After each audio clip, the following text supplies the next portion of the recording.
Line हटिए आप लोग हटिए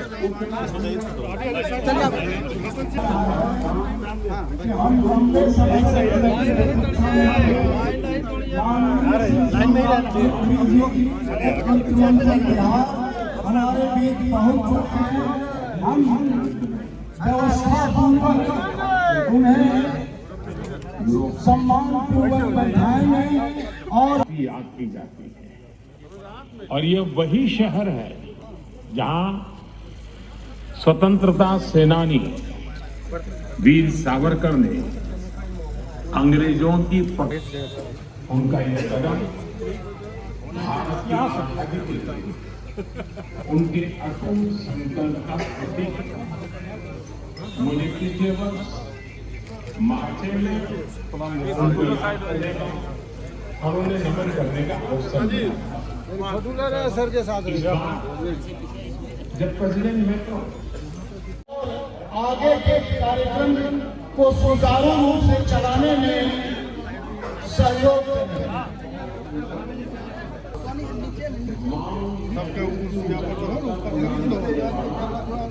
आने वाले समय में एआई की शक्ति का उपयोग संस्कृति से संबंधित था। दुनिया भर के लीडर्स ये देखो संरक्षित कर रहे हैं। आज की जनरेशन डिस्प्ले के लिए सुश्रुत संहिता का चयन। भारत ने 3 made in India AI model भी लॉन्च किए। ये अपने आप में अब तक की सबसे बड़ी एआई समिट रही। देखते ही बन रहा था। मैं सभी देशवासियों को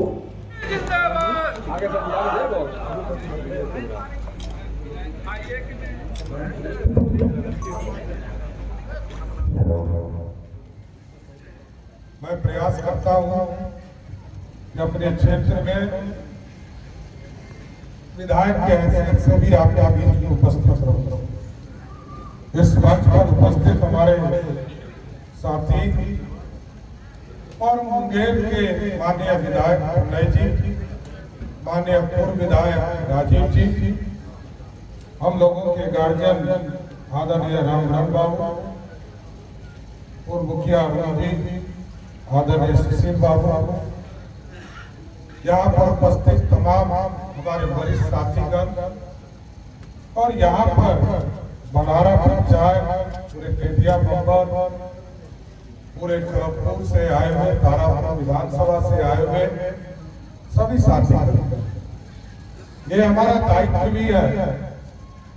और मैं जानता हूँ, मैं विधायक के तौर पर भी लंबे समय काम किया हूँ, विधान परिषद का भी सदस्य रहा हूँ और सरकार में मंत्री के दर्जे में भी मैं 6ठी बार हूँ।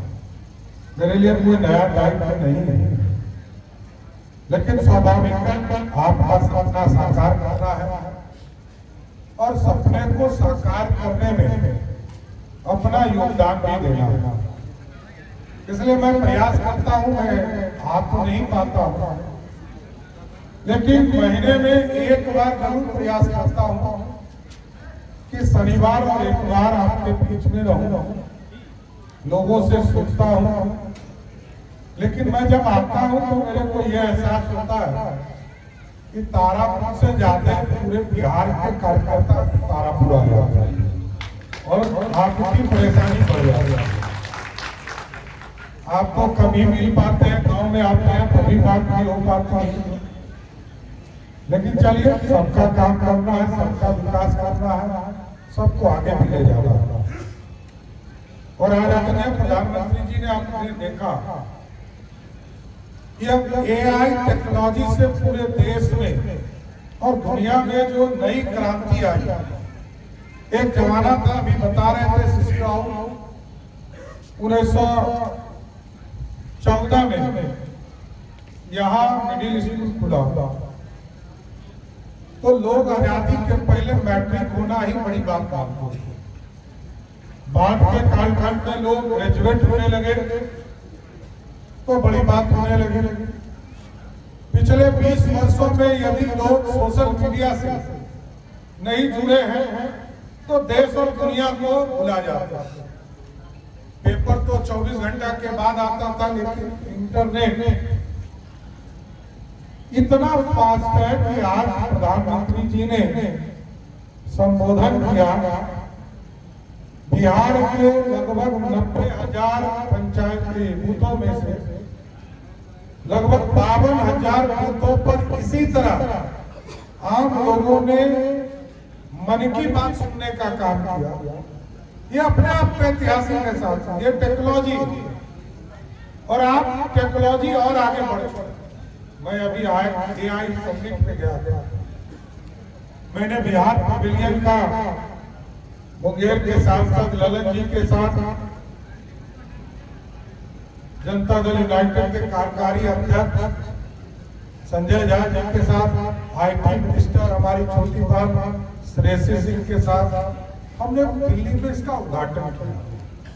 और जब उद्घाटन किया तो लोगों ने प्रेजेंटेशन दिया और लोगों ने बताया कि बनहारा पंचायत में जो खेत है उस खेत में क्या रहता है, खाद देने की जरूरत है कि नहीं है, पानी कब देने की जरूरत है, ये अगले कुछ वर्षों में सब टेक्नोलॉजी से हो जाएगा। पटना और दिल्ली में बैठकर अपने खेतों की जानकारी आ जाए, ऐसी व्यवस्था होना। और अभी हम लोग यहाँ बैठे हैं, अभी यहाँ बैठे हैं, सबने भाषण दिया। AI का GPT शुरू कर दिया जाए तो पूरा प्रोसीडिंग बन जाएगा कि राजीव जी ने क्या कहा, प्रणय जी ने क्या कहा, रामभरण बाबू ने क्या कहा, राम बाबू ने क्या कहा, शिशिर बाबू ने जो इतिहास बताया, ये सारी चीजों की चर्चा एक ऑन रिकॉर्ड डॉक्यूमेंट के तौर पर खड़ा हुआ। अब दुनिया बदल चुका है साथ, दुनिया के साथ चलना। मैं इस इलाके के विकास के लिए आदरणीय मुख्यमंत्री नीतीश कुमार जी से लगातार बात कर इसको आगे बढ़ाने का प्रयास करता हूँ। मैंने आदरणीय रक्षा मंत्री राजनाथ जी से भी बात किया कि हमारा मुंगेर ऐतिहासिक एक तरह से गन फैक्ट्री के तौर पर जाना जाता था। हमारे मुंगेर में ऑर्डिनेंस के तौर पर डिफेंस कॉरिडोर बनाने का आदेश देने का काम किए। इसलिए मैं जब भी आता हूं जिलाधिकारी से मैं जरूर आग्रह करता हूं कि हमें जमीन दीजिए और जमीन वैसा दीजिए जो सस्ता हो। महंगा जमीन नहीं चाहिए, महंगा जमीन लेने से फायदा भी नहीं, आपको भी कष्ट होता है और सरकार को भी कष्ट होता है पैसा देने। एकदम सस्ता जमीन चाहिए और सस्ता जमीन जितना मिले इतना मैं जरूर गारंटी देता हूं कि सम्राट चौधरी के रहते हुए इस इलाके में उद्योग का जाल भी बिछाना है, क्योंकि यहाँ के लोग रोजगार के लिए बाहर जाए, यहाँ के लोगों को बाहर जाने की जरूरत नहीं, यहाँ लोग रोजगार और तारापुर विधानसभा में तो मैंने कई चीजों की स्थापना की रूपरेखा खड़ा किया है। तीनों साइड 4 लेन की सड़क को खड़ा कर रहा हूं। देवघर जाने का जो रास्ता है सुल्तानगंज से देवघर, उसको 4 लेन सड़क बना रहा हूं। हल्दिया से रक्सौल जो सरगंज और तारापुर के इलाके होते हुए बांका होते हुए ये सीधा कलकत्ता चला जाएगा और तारापुर विधानसभा के लोग 5 से 6 घंटे में कलकत्ता पहुंच जाए, वो सड़क इसके माध्यम से बना होगा। से कचरा साफ हो रहा है, अपराधी भी बिहार में कचरे के तरह उसको भी साफ करने का काम किया जा रहा है, उसी को छोड़ा नहीं जाएगा। पूरे बिहार में इसका आंदोलन चल रहा, अभियान चलाया जा रहा है। और अब तो पुलिस को देख के अच्छा आदमी बीमार पड़ जा रहा है, समझ गए ना? तो बीमार पड़ना पड़ेगा, नहीं तो जेल के अंदर आना पड़ेगा, कोई दूसरा उपाय नहीं। लेकिन आज आपके गांव में मिल्की में आने का मौका मिला और पूरे बनारा पंचायत के लोगों को मैं फिर से धन्यवाद देता हूं, बधाई देता हूं। और आपने सम्राट चौधरी को विधायक बनाया, इसके पहले राजीव जी विधायक थे और लंबे समय से मैं तो उस दिन से जानता हूं बनारा गांव, मिल्की गांव, जब मेरे पिताजी राजनीति में सक्रिय हुए थे। यहाँ आदरणीय रामभरत बाबू बैठे हैं, 3 आदमी की टिकड़ी होती थी, आदरणीय रामभरत बाबू, धनराज बाबू और मेरे पिताजी।